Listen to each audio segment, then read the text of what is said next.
The Trident is a rolling contradiction. You see, Triumph prides itself on being a premium brand. But the Trident is an entry-level naked bike. A bike with cheap suspension, cheap brakes, and a cheap display. It's almost like they want to sell motorcycles to everybody, not just rich people. But it can't possibly possess the essence of Triumph heritage with these budget constraints, can it? Well, I get to spend the next 5 days, or 127 hours to be exact, with the Triumph Trident 660 to uncover all of its quirks and equipment.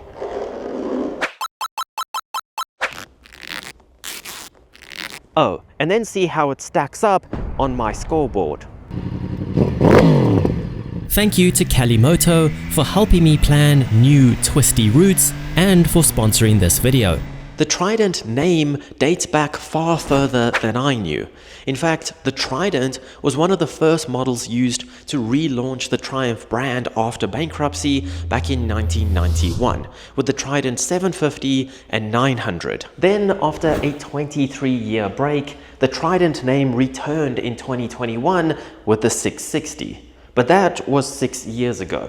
So obviously, it's already been slightly updated since then. Most importantly, the 660cc inline 3-cylinder engine now has 14 horsepower more at 94 horsepower. The quick shifter is now standard, as is cruise control. It has slightly updated suspension. Lastly, there is now cornering ABS and traction control. And it starts at just $9,000. They also launched an 800cc model alongside the 660, but that is for a different video. To be honest, I paid zero attention to the Trident when it was released. I didn't really see the point, since Triumph already make the perfect middleweight naked bike, the Street Triple 765. But I guess they took the stick out of their you-know-where and built something to compete with the likes of a Yamaha MT-07, KTM 790 Duke, Honda Hornet 750, and so on. But when a premium brand builds an entry-level bike, it's obviously going to have some interesting quirks and equipment. So let's go over a few immediate quirks I noticed on my ride home from Triumph Johannesburg, the best place in town to buy a new Triumph, used bike, apparel, accessories, or if you need a skilled workshop. Right away, looks can be deceiving. It looks like a small, basic bike. There really isn't that much to it, but when you fire it up, it sounds much bigger and angrier than it looks. I hope it comes across on camera. Also, the starter motor sounds like it means business. Listen. It has these plastic pieces on the side of the tank here, where I guess in theory you're supposed to grip it with your knees. So they've added a sort of rough texture to it to make it more grippy. However, it's still just plastic, so it's really slippery. Size-wise, it's very approachable. It's easy to flat foot at just 5'7", and it makes me feel very strong while pushing it around, which I found flattering. I've never actually noticed this before, but in the Trident logo itself, there's actually a 3-pronged fork, aka a trident. You can see the red E makes up the 3 prongs, and there's like a red handle here as well. How cool is that? The white stripes over here are underneath the clear coat, but the ones here are just stickers. You could just peel them off if you wanted to. I think this has got to be the only model in Triumph's lineup that doesn't have a shapely LED running light. I mean, even the 400s have a cool LED running light, but not the Trident. These chrome rear sets look awful in my opinion. There's literally no other chrome on the bike anywhere. So why are the rear sets chromed? This dash might look simple, but the connectivity of it is actually really good. You can even connect your intercom to it and your phone, so you could even control your music from the handlebars. Luckily, I think they put the money they saved in various areas into the engine, but I'll get to that in a minute. First, the finishing touches and styling of a Triumph is what they're best at. So let's just look at it. You either love Triumph's retro styling with round headlights and dashes, or you don't. And personally, I don't. But I do love this blue on the tank as well as the white stripes, not the band. The blue continues on this rugged three-piece mudguard, and the textured tank is also creative. On the flip side, this tail is very simplistic. It's basically just a bench seat, although I do really like this Triumph logo on the tail light. These bar end mirrors should come as standard because they really improve it. The headlight also sports a logo inside, and that's about it. It's a very simple looking bike. But when you get it rolling, that simple feeling falls away. It feels compact but solid. I'm honestly surprised it has a signature Triumph triple. For this price, I was expecting a parallel twin. And the engine really is the best part of the bike in my opinion. It doesn't produce dyno braking numbers, but given the bike's stature, it feels potent. A triple is supposed to be the perfect balance between good low-end grunt and high revving to produce power. And as a result, it doesn't disappoint anywhere in the rev range. There are only two disadvantages. First, the gearbox often feels a bit vague, and I've had my fair share of misshifts and even false neutrals. And second, it handles so nicely that you end up riding it harder and harder until you bump into the limitations of the suspension and brakes. You'll find a two-piston Nissan caliper on each side of the front wheel, which are axially mounted, putting the cost-cutting on show. Paired with an axial pull Nissan master cylinder, but somehow it does get steel braided lines. This setup is plenty strong enough, but it feels a little notchy compared to higher end stuff.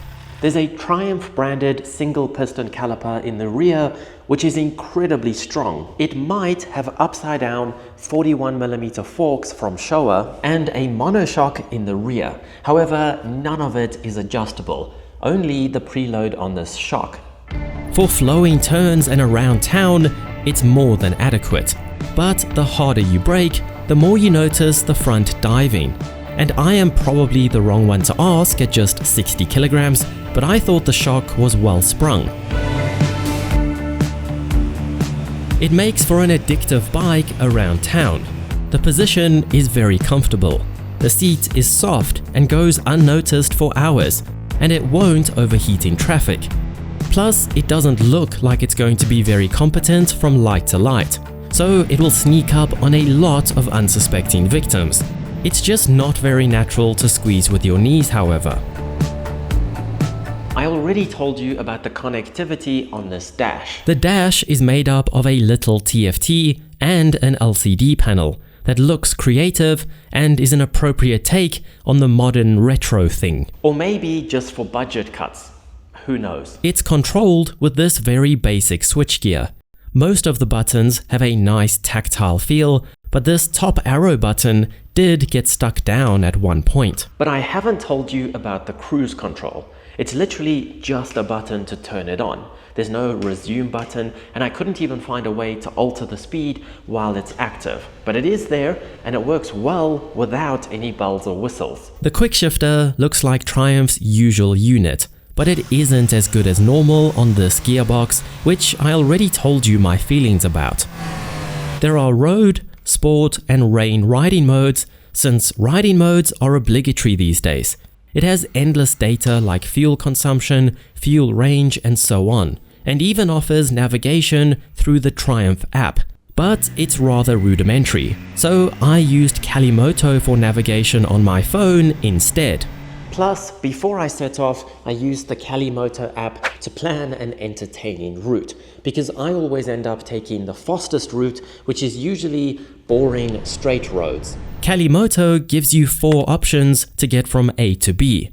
The fastest route, a route that avoids highways or motorways, or my personal favorites, a winding or twisty route.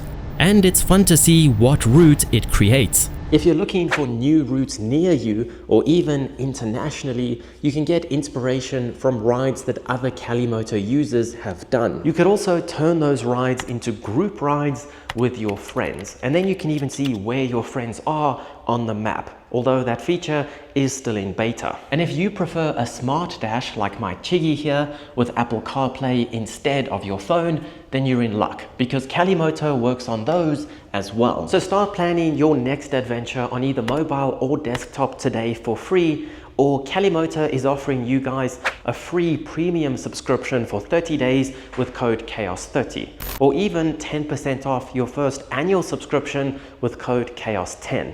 Of course, my wife joined me on my longer ride for her thorough assessment of the passenger amenities. I regret to inform you that her feedback doesn't look very positive this time. It might have a passenger seat and foot pegs, but it's not really intended for a passenger. The good news is that apparently the foot pegs are in a good position. The neutral news is that it's not really good or bad to get on and off of, just a bit awkward.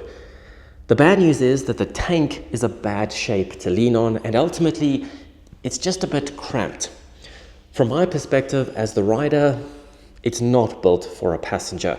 A bench seat like this is usually pretty bad and results in a lot of headbutting, exactly like my MT-09 used to be.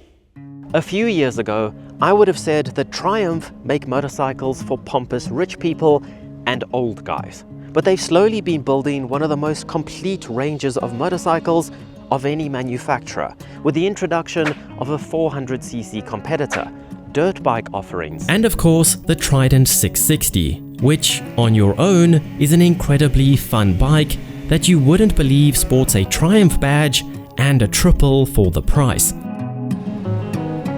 Yet the cost cutting is evident, which is not something I've experienced on a Triumph before. Yet again, it is reflected in the price tag, so I can't be surprised or upset. Nevertheless, 127 hours later, the Trident 660 is back with Triumph Johannesburg. So now we need to give it a score out of 60 to see where it lands on the scoreboard. For reference, the Street Triple 765 is over here in 5th place, and the bike that's probably the closest competitor to the Trident on this board is something like the Husqvarna Svartbilen 801, just below that in 6th place. Styling. I already said the Trident isn't my favorite type of styling. I think in this class there are some much better looking bikes, even something like the GSX 8S. So 6 out of 10. Practicality. It's incredibly easy to live with, and it's up for just about anything. It even has features like cruise control to make it even more practical. However, it does lack a windscreen, for example. 8 out of 10. Fun. It's effortlessly fun to ride, but it shouldn't be taken too seriously, which kind of makes it more fun.